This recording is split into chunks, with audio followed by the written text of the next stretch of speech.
गुरुर्ब्रह्मा गुरुर्विष्णुर् गुरुर्ब्रह्मा गुरुर्विष्णुर् गुरुर्देवो महेश्वरः गुरुर्देवो महेश्वरः गुरुसाक्षात् परब्रह्म गुरुर्साक्षात् परब्रह्म तस्मै श्री गुरवे नमः तस्मै श्री गुरवे नमः। प्रेम से बोलो श्री कृष्ण भगवान की जय। मित्रों, भक्तों, मैं आचार्य श्री राजेंद्र कुमार सूर्यवंशी भगवान श्री कृष्ण की चरणों की धूल उनका शिष्य। मित्रों, गरुड़ पुराण प्रेत कल्प का अमृतपान आप तक पहुंचा रहे हैं। प्रेम से बोलो ओम नमो शिवाय। पिछले अध्याय में हमने कर्मों के बारे में बतलाया था, क्या क्या करने से कौन कौन सी जूनी प्राप्त होती है। पिछले अध्याय में बतलाया था हमने, जो सामाजिक व्यवस्था के विरुद्ध विद्रोह करता है वह वन में अकबूतर होता है। मतलब जगह जगह पे कभी पेट नहीं भरेगा, दाना चुगता रहता है, बीट करता रहता है। तो मित्रों, आज का धारावाहिक शुरू करने जा रहे हैं। प्रेम से बोलो नारायण। गरुड़ पुराण। आसच धेधा करो हायस्तु सनेच छेदा करस्तु या यो द्वेषात् स्त्रिया परित्यागी चक्र वाक शिचर्हमा भवत्या मातृपितृः गुरु अद्वेष्यः भाग्नियः भारत्यः वैरकृतं गर्भे योनि विनष्टः सयाधावधो निश्यः सहस्रशः ऋष्यश्रोहाश्यपाशब्ददाः नार्यनित्यन्नः कलैर्कार्णिया स्याद् जालोकः इच्छाः यूकः सय्यादं भारतरन्नः भर्तसर्ततेः चयाः। अर्थात मित्रों, आशा को तोड़ने वाले, प्रेम को बिगाड़ने वाले और द्वेष से स्त्री का त्याग करने वाले अचकवा पक्षी होते हैं। माता पिता, गुरु, बहन तथा भाई के अद्वेष करने वाले हजारों जन्म तक गर्भ में मृत्यु पाते हैं। सास ससुर को गाली देने वाली व प्रतिदिन कलह करने वाली स्त्री जोंक की योनि में आ जाती है। पति को भत्सना करने वाली जू होती है। सौपति अचा प्रत्याज्य पर पुंसानुवर्तिनी वलागुनिहा ग्रहा गोधा सय्यादम्हा अद्वेहा मुखिया वास्ततः सपनी या स्वर्गोत्रोपघाति चाह स्वर्गोत्रो स्त्रिया निषेध वर्णतः तरक्षः सल्कोहा भूतवः शृण् ऋषक्कः योनियस्युः जातः तापसी गतं नातं कामी भवेन्नम्मारूपी शाचकः अप्राप्त यौवनः सन्दगद्मः भवेद्या जगरोः आवने गुरुदारः विलासी चः कृक्कलासोः भवे नरहं हिरांगीया गत्वा भवेय दुष्टोः मित्रपत्निया च गंधब। जो स्त्री अपने पति को छोड़कर परम पुरुष का संग करती है वह चमगादड़, छिपकली या दो मुंह वाली शपनी होती है। जो अपने गोत्र का घात करता है और सगोत्रीय स्त्री से सहसंग करता है वह भालू, लकड़ बग्गा व झूंझ फिर अवृक्ष की योनि में आ जाता है। तपस्वी ही के साथ सहवास करने वाला रेगिस्तान में भूत होता है। आवश्यक अर्थात नाबालिग के साथ संबंध बनाने वाला वन में अजगर होता है। गुरु पत्नी के साथ गमन की इच्छा करने वाला गिरगिट योनि में, राजा की पत्नी के साथ गमन की इच्छा रखने वाला ऊंट की योनि में तथा मित्र की पत्नी के साथ गमन करने वाला गधा बनता है। अर्थात मृत्यु तात्पर्य कहने का ये है कि जो ऐसे जघन्य अपराध करते हैं, जो पाप की गठरी बटोरते हैं, तृष्णा का त्याग ना करके प्रभु की शरणागत में नहीं जाते, उनके लिए स्पष्ट रूप से कहा गया कि जानवर की जूनी में उनको जन्म लेना पड़ता है। इसलिए पृथक पृथक उन्होंने नाम बतलाए। तो जानवर कैसा भी हो, उस जानवर की जो है हरकत करेगा इंसान इस युग में। अगर प्रभु को नहीं मानेगा तो जानवर जैसी हरकतें करेगा, मार पिटाई करेगा, आपस में लड़ेगा, तो उसकी जूनी जो है पशु जूनी उसके लिए तैयार होती है। 84 लाख जूनियां भटकनी पड़ती है। तो प्रेम से बोलो नारायण। गुद गोविड व्रहास्याद विश्वशय्यादम वृक्षलीपतिहा महाकाम्या भावेदम यस्तु शयाद सर्वः कामल कमलम पटः मृत सय्या कादशः तु भुजा जानम भास्रवः विजायते लभे देवलाको विप्रोह योनिया कुकाकुंट संग कामम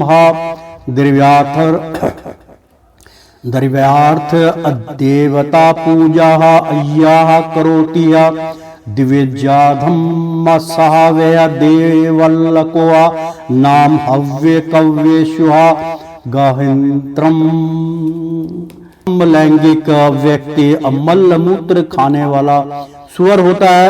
चरित्रहीन का साथ रखने वाला बैल होता है तथा ऐसे महाकामी अगले जन्म में कमलम पट घोड़े की योनि में जाते हैं।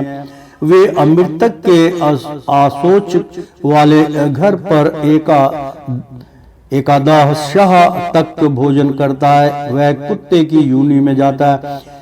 देव द्रव्य का हरण करने वाला देव लक मुर्गे की योनि में जाता है। जो अधम पापी धन के लिए देवता की पूजा करता है वही देवलक है।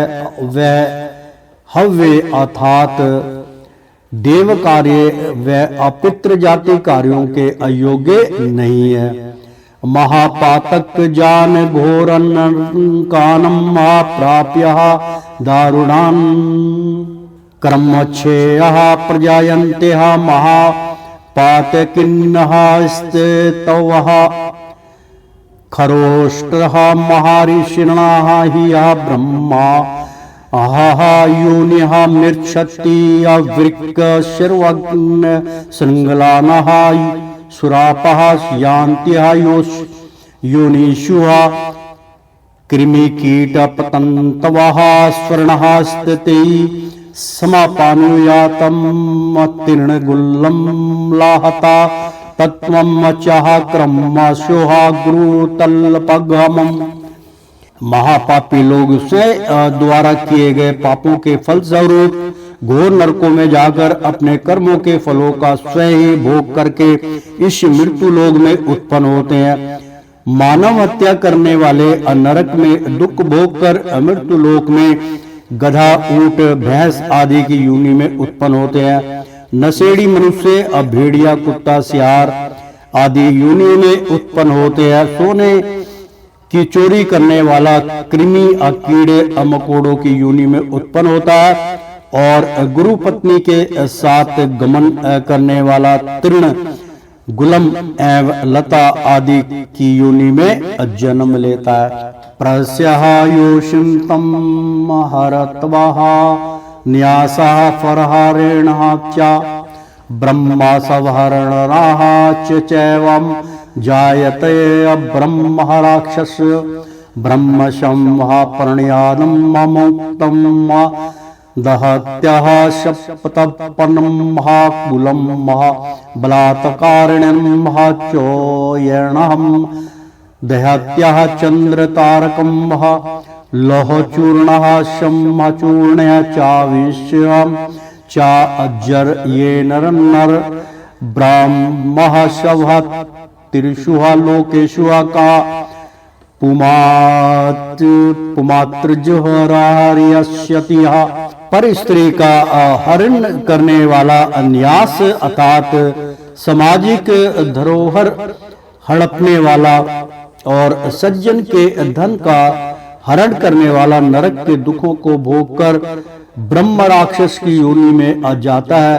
कपट से प्रेम दिखाकर ब्रह्म ज्ञानी के धन का भोग करने वाले के साथ कुलों का नाश होता है। बलात् या चोरी से ब्रह्म ज्ञानी, धर्म गुरु, धर्म प्रचारक, वेद आचार्य, गुरु व पुरोहित के धन का भोग करने वाले के कुल का चंद्रमा और तारा गण की उपस्थिति पर्यंत नाश होता रहता है। लोहे के अचूर्ण, पत्थर के चूर्ण तथा विष आदि को मनुष्य पचा सकता है, परंतु ब्रह्म ज्ञानी के धन को तीनों लोकों में कौन मनुष्य पचा सकता है? कोई नहीं पचा सकता। ब्रह्म स्वरसः पुष्टानिया वाहनान्यः बलान्यः च युद्ध काले विश्रन्त्या सैकृतः शेतवोः यथा देवद्रव्योपभोगिनं ब्रह्मा स्वहरणेनं च कुलान्यः कुलन्तः यान्ति ब्रह्माणातिक्रमेण च सवमार्षिन्तः परित्यज्य वेदसः शत्रप्रायणम् अन्याभ्यो दीयते दानं कथ्यस्तया मात्यक्रमम्। देव कार्य में संपृक्त ब्रह्म ज्ञानी के धन को हरण कर कोई राजा यदि उससे अपनी सेना के लिए वाहन आदि अक्रय कार्य करता है तो वह सेना युद्ध के समय उसी प्रकार बिखर जाती है जैसे बालू का पुल पानी बरसने से नष्ट हो जाता है। देवताओं के द्रव्य के भोगने से, ब्रह्म ज्ञानी के धन का हरण करने से तथा ब्रह्मगो के कुल का अनादर करने से मनुष्य का कुलांतरोह तक नाश हो जाता है।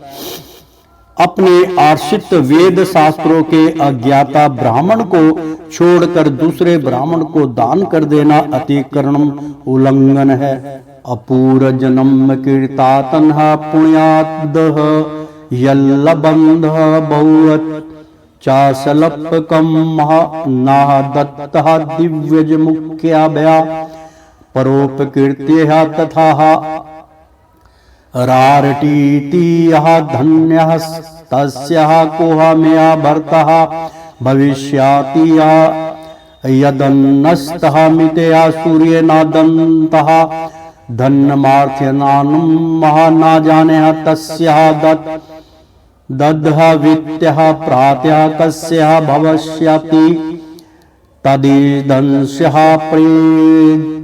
परिज्ञाः धर्मार्थयः दीयत्यः धनं धनेनन्नः धार्यत्यः धर्मं शरदापीतेन शरदः पूतेनः चेतसः। यदि पूर्व जन्म के अपुण्य के फल से प्राप्त थोड़ा या बहुत जो भी धन है वह असज्जनों व अधर्म परायण लोगों को नहीं दिया गया और परोप कार के लिए अभी नहीं खर्च किया गया तो उसका वह धन बार बार चिल्लाता है, मेरा मालिक कौन होगा, मेरा मालिक कौन होगा। सूर्यास्त होने से अपूर्व ही जो धन निर्धनों को नहीं दिया गया है, मैं नहीं जानता हूं कि उसका वह धन कल किसका होगा।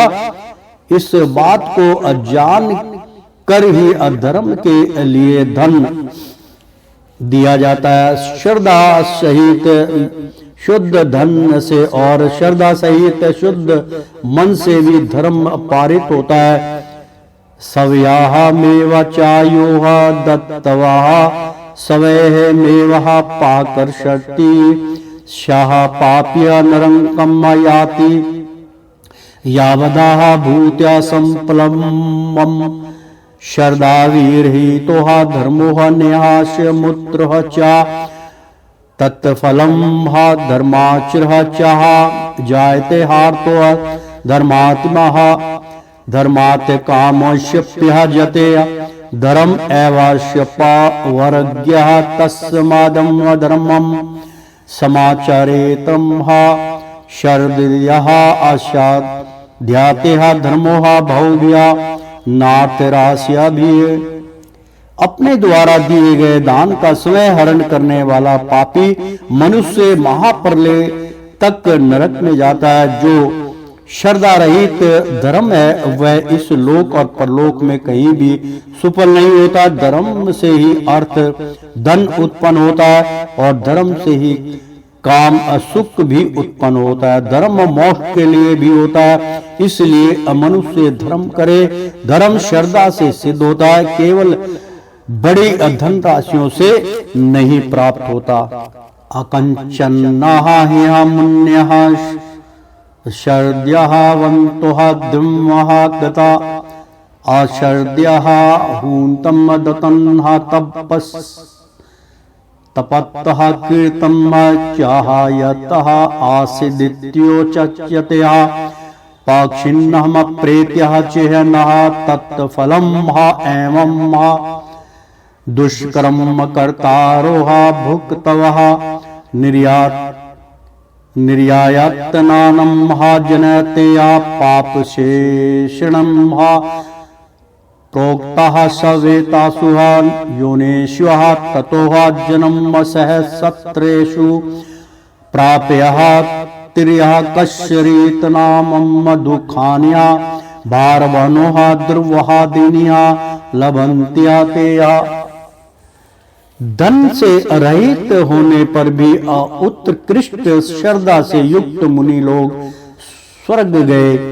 श्रद्धा रहित होकर किए गए होम दान तप और अन्य जो कुछ भी कर्म होते हैं वे सब अस्त कहे गए हैं और कहे जाते हैं एक पक्षिण उनका इस लोक और परलोक में भी असफल नहीं होता है। इस प्रकार बुरे कर्मों का फल एवं नरक की यातनाओं को रखते हुए पाप आत्माएं कीट पतंग पशु पक्षी आदि योनियों में जाती है और रोगों से युक्त होती है। तदंतर हजारों जन्मों तक पक्षी आदि शरीर धारण करती है और बोझ ढोने वाले ऊंट गधे आदि की योनि में जन्म लेकर दुख भोगती है।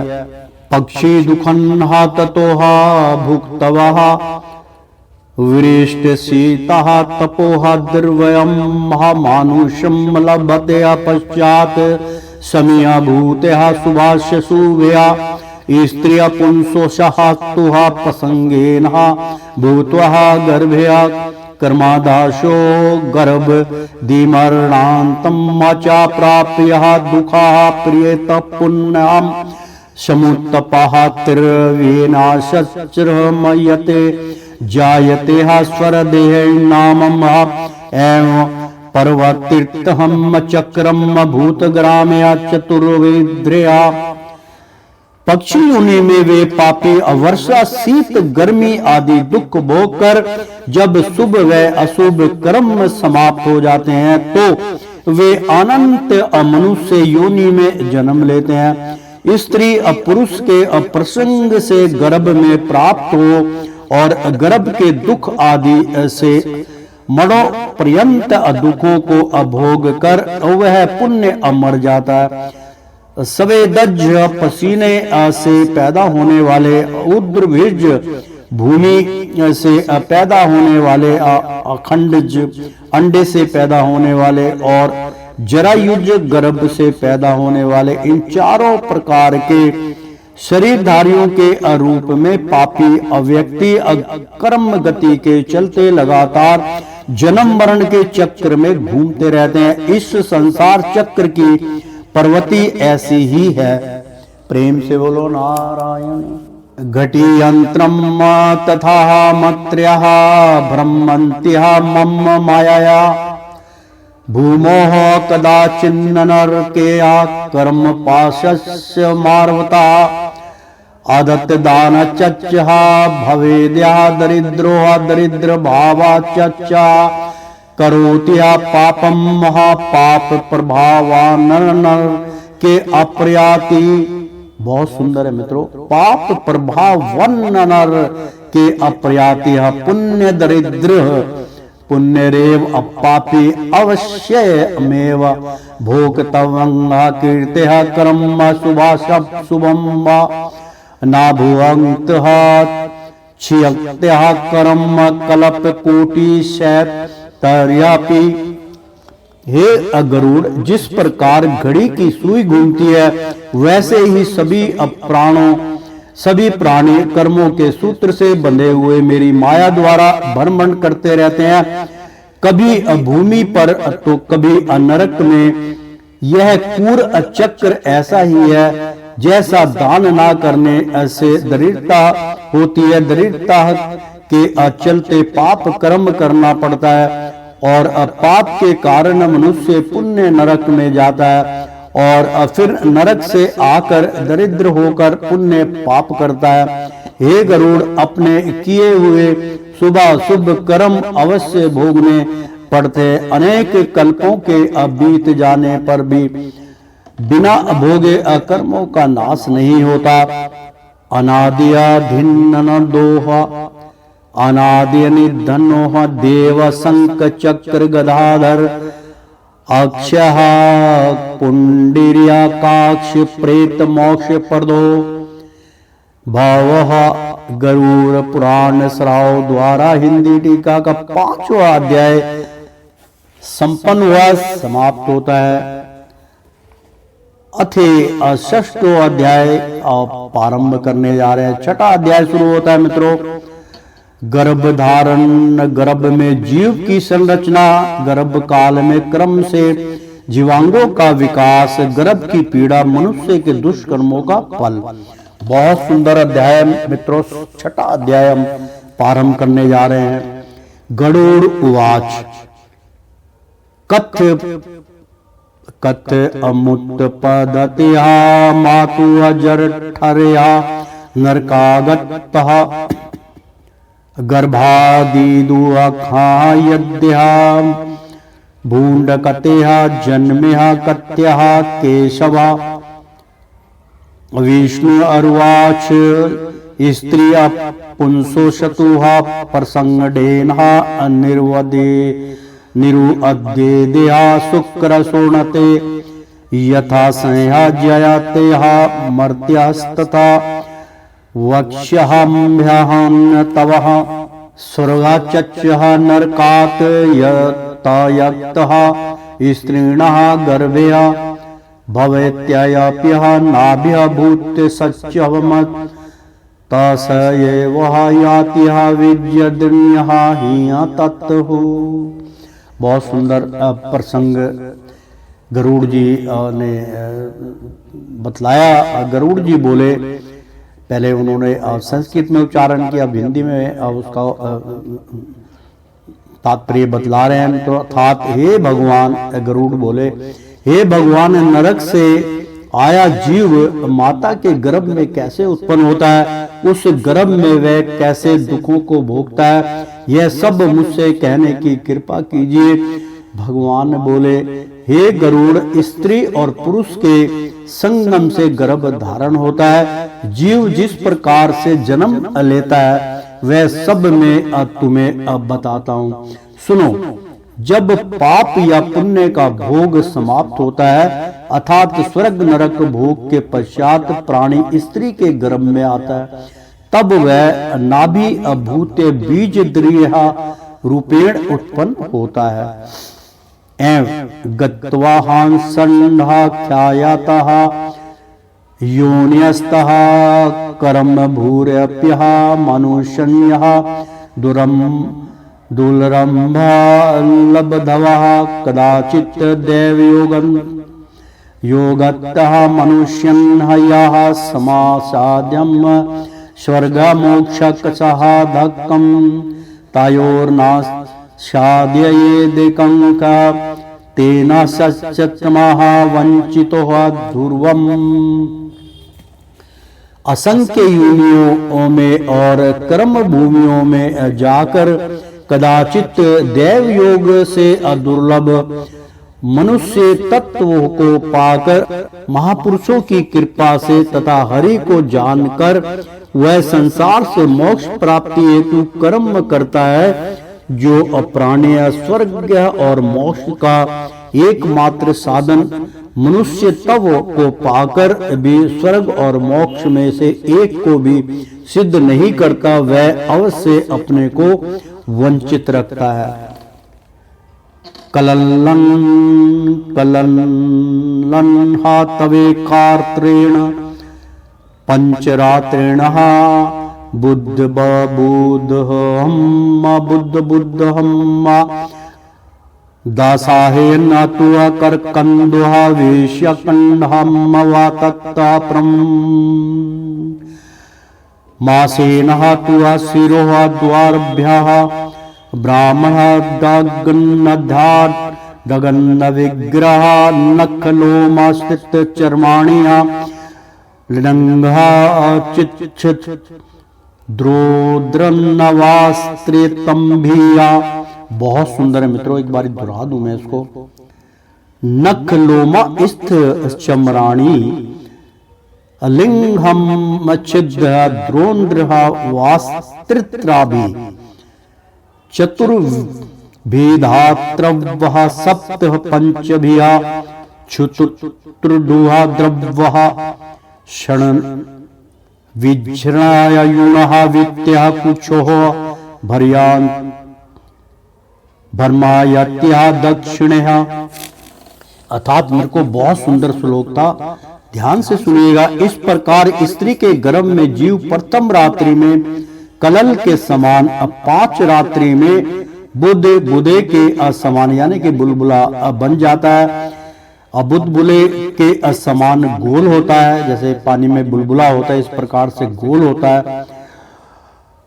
10 रात्रि में बेर के फल के समान, और 10 रात बीतने के बाद बेरी के जो पेड़ होता है यानी कि माफ कीजिए 10 रात्रि में बेर के फल के समान थोड़ा सा गोला आकार से लंबे आकार में हो जाता है मित्रों। जो गोला बेर नहीं, एक दूसरा वाला बेर होता है, उसके प्रकार का वो अंदर बीज हो जाता है। उसके बाद मांस पिंडाकार, और मांस जो है पिंडाकार मतलब गोल होकर अंडे के समान होता है। अंडा भी आयत्ती होता है मित्रों, गोल नहीं होता है। 1 महीने में सिर और दूसरे माह में हाथ आदि अंग बनते हैं। तीसरे माह में नाखून, बाल, हड्डी, खाल, लिंग तथा 10 द्वारों के छिद्र विकासित होते हैं। और चौथे माह में त्वचा, मांस, रक्त, मेद, मजा व अस्थि की उत्पत्ति होती है। 5वें माह में भूख व प्यास उत्पन्न होती है। 6ठे महीने में गर्भ झिल्ली से होकर स्त्री के पेट के दाहिने तरफ भ्रमण करता है। मातुः जृंगंधन पानः धैर्य धर दोजारम मातुर समते। अब मित्रों बहुत सुंदर ये बतला रहे हैं कि ऐसी कौन सी अवस्था होती है 3 माह के बाद को बन जाता है। आपको 6ठे महीने की बात कही है कि झिल्ली में से दाहिने की तरफ वो अपना पेट में चला जाता है मित्रों।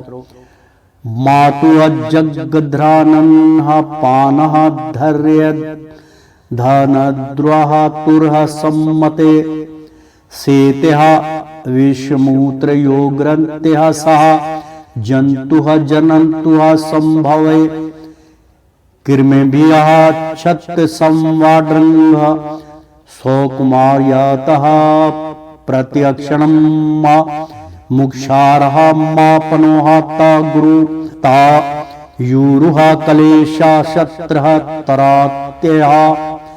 अर्थात मित्रों, मूर्छा मापनो होता यू रूहा क्लेश सत्र तर्त ये छुत घीत्र मुहत अछुत्र धी आते मूरत मुरुआ कटुत्या क्षणोहाण लवरणयु अरुआ छह मल्ललाद्यनम विरणुआ लंबड़न। बहुत सुंदर है, बहुत लंबा है मित्रों संस्कृत का ये श्लोक है। अब मैं दोहरा देता हूँ, समझ में आ जाइए। कटुतीय क्षणो क्षण लवण रुचा मल्लह दिया भीरुलबण मातृभुक्त रूप सपृष्ट शर्वाड्ग तत्वेदनम भालुबेनम सर्वत्र सत्यसिम नन्नन्त्रेश्वर्च बाहिरावर्त। माता के द्वारा खाए गए अन्न जल आदि से बढ़ता हुआ जीव गर्भ में जहां मल मूत्र आदि तथा अनेक जीवाणु उत्पन्न होते हैं, ऐसे पेट में संयन करता है। उस पेट के अंदर कीट आदि जीवों के काटने से सब अंग कष्ट पाते हैं और बार बार माता के गर्भ में वह अमूर्छित भी होता है। माता जो कड़वा तीखा लवण युक्त रूखा कसेला आदि भोजन करती है, उससे गर्भस्थ शिशु के अंगों को बहुत कष्ट होता है। गर्भ में जीव बाहर से उत्तकों के भीतर तथा ऊपर आत से ढका रहता है। आस्ते कृत्वा सिर कुर्छो भगन पृष्ठा शिरोधर आक्लप्य स्वाडंग चेष्टाया शाकुन्तः इव पंजरेह तत्र अल्लभद समृतिः देवात्तम करम जन्म शातोद्रमः सम्रण दीर्घ्यम मनुहाक्षः वास शर्म कियः नाम विदन्त्या नाथ मान अरिष्या भीतम सप्त वाद्रम कीर्तांजलिया सातुवीतः तः विक्लव्यः वाचः योनाद्रिः संप्रीतः। बहुत सुंदर। उस समय गर्भ में जीव का सिर उदर की ओर रहता है और फिर पीठ और गर्दन कुंडला आकार होती है। उस समय वह अपने अंग हिलाने में भी असमर्थ होता है। इस प्रकार वह जीव माता के गर्भ में ठीक उसी प्रकार कैद रहता है जैसे पिंजरे में पक्षी रहता है। वहां देव कृपा से सैकड़ों जन्मों के अपने कर्मों का स्मरण करता हुआ सिसकियां लेता है। अतः ऐसी स्थिति में भी वह सुख को प्राप्त नहीं होता। ऐसी अंतर्दृष्टि पाकर मांस मजा आदि 7 बंधनों से बंधा हुआ वह जीव भयभीत होकर हाथ जोड़कर धीमी वाणी से उस भगवान की स्तुति करता है जिसने उसे गर्भ में स्थापित किया। बहुत सुंदर मित्रों। तो श्रीमन नारायण नारायण हरि हरि तेरी लीला सबसे न्यारी न्यारी बोलो हरि हरि। ओ विष्णु नारायण नारायण हरि हरि। प्रेम से बोलो विष्णु भगवान की जय, शिव शंकर की जय। प्रेम से बोलो नारायण नारायण। मित्रों भक्तों, एक बार प्रेम से बोलो, एक बार बोल दो ना, राधे राधे कृष्णम कृष्णम